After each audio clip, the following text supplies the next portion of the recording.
నెల్లూరు సిటీలోని పలు ప్రాంతాల్లో జరుగుతున్న భోగి వేడుకల్లో మాజీ మంత్రి నారాయణ పాల్గొన్నారు. యువకులు పిల్లలతో కలిసి భోగి మంటలు వేస్తూ ఆనందంగా గడిపారు. సంక్రాంతి పండుగ విశేషాలని అందరితో పంచుకున్నారు. వచ్చే ఎన్నికల్లో టీడీపీ విజయం సాధిస్తుందన్నారు. వచ్చే సంవత్సరం ప్రజలందరి జీవితాల్లో వెలుగులు నిండటం ఖాయమని తెలిపారు.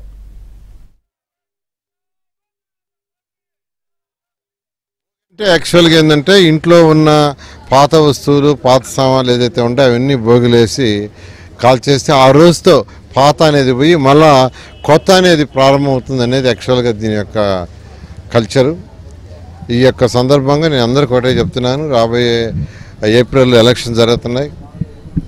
ఖచ్చితంగా అత్యధిక మెజారిటీతో తెలుగుదేశం పార్టీ రావటం, నారా చంద్రబాబు నాయుడు గారు ముఖ్యమంత్రి కావటం జరుగుతుంది. అది ఆల్రెడీ డిసైడెడ్, ప్రజలు డిసైడ్ చేశారు.